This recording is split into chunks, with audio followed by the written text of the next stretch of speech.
a signing of ratifying of a contract with somebody that's under an investigation, because it would make the contract null and void and it would risk the loss of the company. The next thing International Labor Review Board would have to make them answer for is being currently aware that you are under investigation, being currently aware that this investigation is for past corrupt acts at the same negotiating table. To maintain the proper appearance before the public, you are supposed to recuse yourself until the conclusion of the investigation so that the people who hired you to do your job can put somebody in that place that is eligible to negotiate contract. So, the next thing International Labor Review Board need to have them answer is, if they knew they were being investigated, why did they conceal this from the general body of the UAW worker? We will no longer be their victim, and they will no longer be our slave drivers and sellers to corporate greed. It stops here. And so in the International United Auto Workers Negotiating Team, this is a cease and desist order from any further participation in the negotiations on the behalf of the UAW membership. We are currently aware that you are under investigation and you came to the bargaining negotiating table in bad faith, creating an obstacle to the livelihoods of the common worker. Therefore, you will cease and desist any participation in the negotiating process. The only person down there that on the union side that we trust and are willing to work with is Cindy Estrada. And we'll meet her at 5960 in Orion. And so we're not going to continue to do this charade dance that y'all doing, knowing you are crooked and dirty. And the ones who are not, that are still under investigation, knew they should have stepped down when they realized that there was an investigation taking place.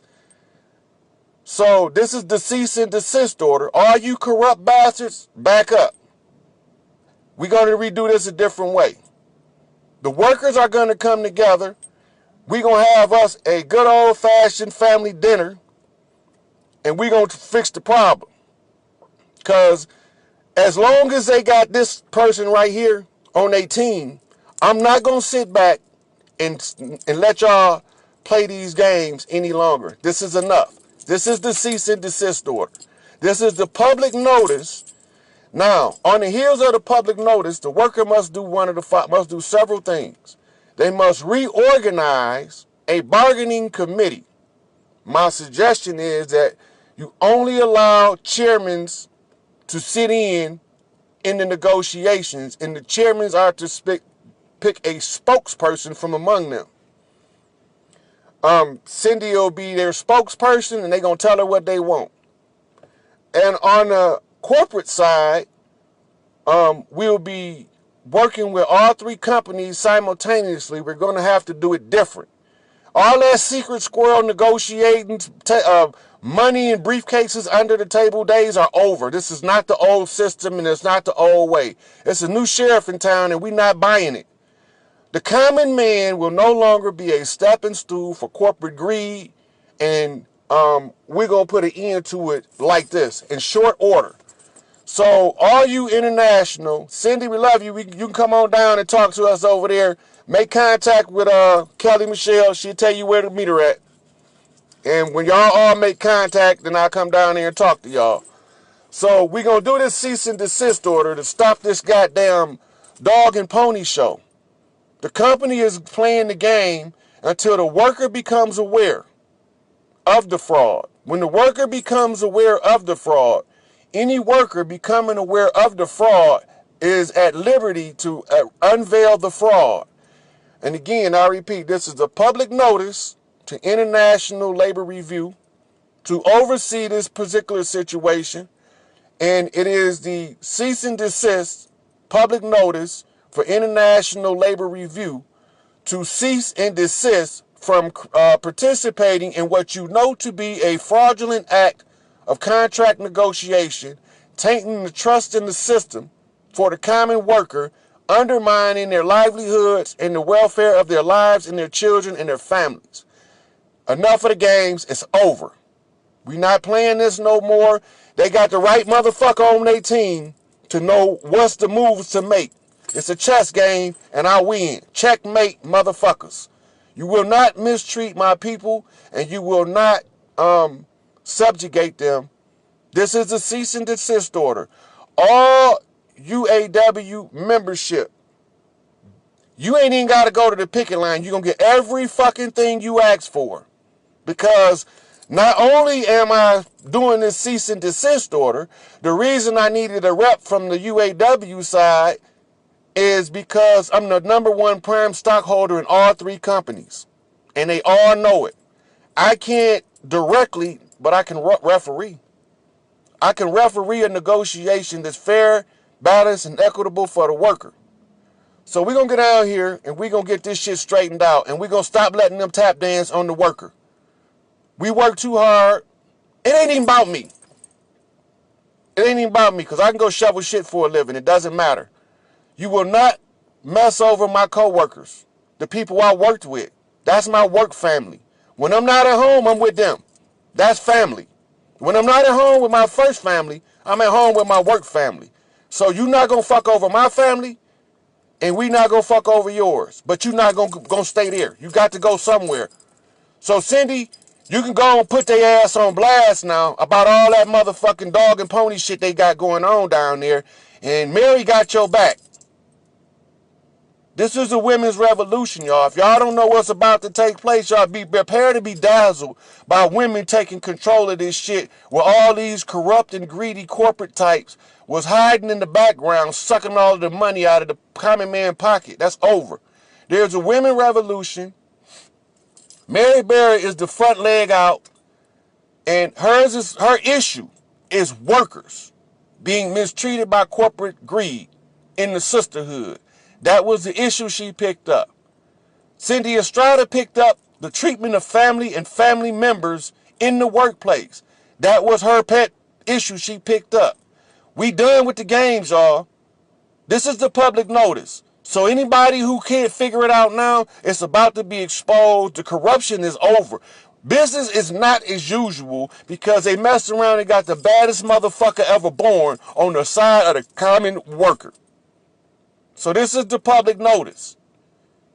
International Labor Review, while y'all down there figuring out why the International United Auto Workers has kept this from the worker, we're going to be reorganizing our UAW where the workers can have a balanced contract and be treated like they are humans, and they can be treated humanely at work. So we're going to go on and fix this shit. This is the public notice. Nothing else moves after this notice go public. Next thing we have to do is the petition drive. The petition drive is an 8-point tentative starting talks for the worker. The first one is that there will be a no copay health insurance for the worker. That means that when you go to the doctor, you're not going to have to come out of pocket with shit if you have insurance. We're going to do an AFLAC worker comp supplement where the company going to provide AFLAC insurance for the worker who's off because 80% is not enough to maintain your standard of living while you are sick and unable to produce at 100%. So we're going to supplement that with the AFLAC. We're going to make the dental unlimited dental and visions till you get your shit fixed. I got teeth I can't even get fixed till next year because my dental ran out because I got 2 fixed. That's insane. Let the dentist fix your teeth and you will have them longer. We all one union. We all one union. Fuck the tiers. Fuck the subsystem. We all one UAW. This all in there. 8 points. I've posted it before and I'll repost it on my page, but this is I'm going to share to UAW pages. So if anybody know UAW workers, auto workers, or workers who support them, share the public notice. My contact news channel is Channel 7 Detroit. Flood them motherfuckers with phone calls when you hear this. that there's been a public notice to stop the corrupt negotiations in progress so that the worker can have a redemption. And you can forward this video to Channel 7 News in Detroit. They are the contact point and first responders to this issue. Public notice has been given. Cease and desist order has been offered to the International for Corrupt Behavior. Cindy Estrada, we pulling you down to Orion because we need your help because you know what the fuck going on. And we'll be dealing with Mary and them after we had a in-house family talk with the workers. We need to get it straight, and we need to do it the right way.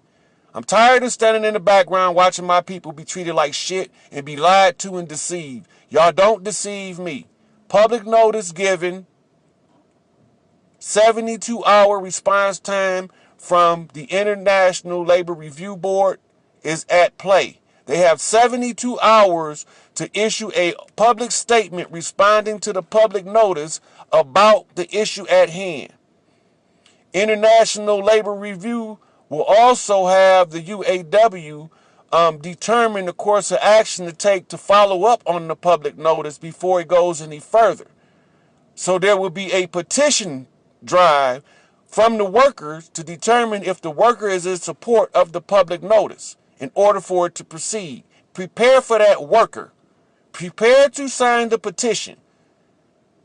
And from there, there's nothing else that I can offer y'all in this public notice that would be of any benefit. So we'll end it here and forward it to Channel 7 Detroit. They got the first response on this. And we calling Cindy Estrada from the UAW down here so we can get this shit cleaned up so these people can get back to work and their families can relax and breathe again. This is insane. I don't even know why they call themselves leadership. They ought to call themselves misleadership. All right, so public notice issued. I'm waiting on a response. Because they might send a 15-year-old girl to marry a 40-year-old dude, but they might send a 19-year-old girl to marry a 17-year-old dude, and it don't make sense. It goes to mentality, development, and maturity, and only the women knew what to pair the women with in order to have functional relationships for the children. And everybody keep making this about these sorry-ass grown motherfuckers. They already had their chance. They growed the fuck up. They fucked up. We already understand that. We all fucked up. We all fucked up. If we over 20 right now, we all fucked up. We just got to get that out the door and let it be understood. If you over 20 and half of them under 20 is on their way to being just as ruined. It's systemic. It's not nothing wrong with the people. It's what's wrong with how they are being reared, taught, and raised. That's the root to the problem. Now, in education is where public education is where you use to teach the interaction. And you don't have a teacher grading the test. That's not how it works. That's the wrong method. When you have to do meat in order to determine how much money to allocate, that's the wrong method. You don't test children by a computerized standard because a child is not computerized and he's not going to develop in a cookie cutter mentality. So those tests are all flawed against the child to begin with. But a proper test taking technique. A boy writes an essay in English class. And then teacher better not pick that test up to judge it.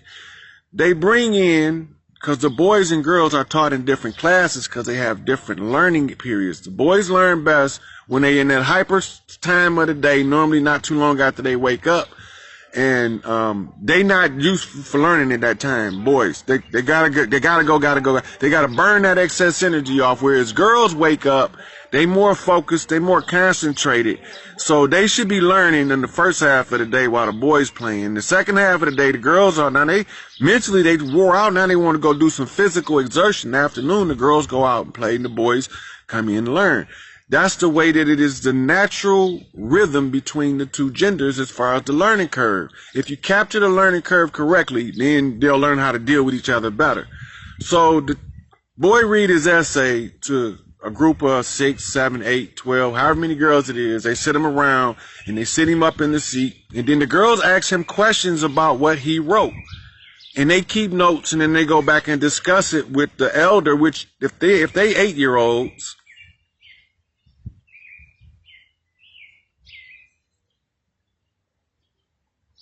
I'm gonna get to that in 1 minute, Ruskito. Let's say that they 8-year-olds, right? So it's let's say that the person they have to report to is a 12-year-old. Now, the 12-year-old gonna listen to all of the girls and then they're gonna take a poll and say, did he pass the test? Did he know what he was talking about? Is his essay clear? Was he able to explain it? When you ask the same method as a PhD, only difference is the age groups are smaller. When you go for a PhD, you present your master thesis before professors who dissect it and try to rip it apart, and you have to defend it. So it's the same thing, except it starts at a lot earlier age. Now, Rosquito said mixing with primitive culture made us lost. That's not primitive culture. Mixing with modernized Western culture. The boys are pure before exposure to sexual content. They're never not exposed to sexual content in the Western world. From the time they born, then they start chopping on their pecker and slapping them on the ass. It's all sexual in orientation. It's all sexual. It's destroyed the black father and male leaders. It's not just ethnic. See, that's part of the deception. The part of the deception is they want us to think that because those who they say are white got white privilege and those who are not don't have it, that there's a difference. But if you was to step outside the black community and just watch white people, they treat it the same way in their own community by each other that they treat us. So we got to get out of that racist mindset that has been given to us because, one, white people don't really hate black people, and two, black people don't really hate white people, nor do any of the races in the middle hate any of the other races. It's not about hating the race, it's about hating the wicked people. You got rotten motherfuckers, you got rotten people no matter what the race is. You got rotten people in every country. And if long as you can keep the dirt bags out of the positions to oppress, then you can pretty much recover after that. But the whole thing was this. When the invaders came, they understood one thing. A masculine man will defend a feminine woman to his death. Most of the time while he's doing this, he do not care what opposition or the odds are. He will not surrender as long as his clan is under the threat. So what do you do when you don't want that type of response? Is you effeminize the males and you emasculate the women. You reverse the roles of the genders. By reversing the roles of the genders, the relationships are automatically in disarray. They're automatically at conflict and at odds. I read a book years ago by a sister. It's called Uncivil War. And it was about black relationships and the struggle for power. And black people got a very unique historical view as far as relationships concerned, because during the agency of slavery, as they call it, was actually slavery never existed.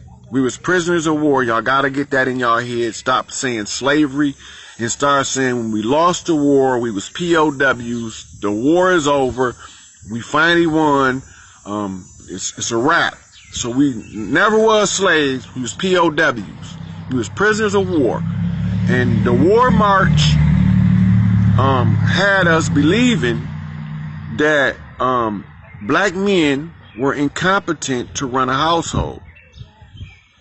And any black man that would defend a black woman was publicly executed and dismembered and maimed and mutilated in order to develop the fear response in the collective of the children.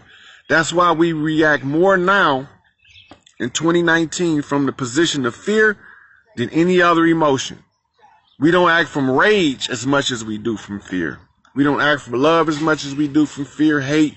Fear is the number one thing that's keeping us oppressed. Fear. And so when we understand that it's the fear, we can conquer that. But we don't always know it's fear. Because of the way there's so many mechanisms, sometimes the fear comes out as, oh, I don't eat fish. Oh, I don't like that. Why she wearing that? Why is she wearing it? So we end up being at odds and in conflict because we don't know where the harmony at in the relationships, and we don't know where the harmony at in the society. Once we get back to that harmony, the relationships will start to be better for everybody. You know, if you're in a good relationship with a good person, the rest of the world outside of y'all disappears while y'all together. Y'all in your own nirvana.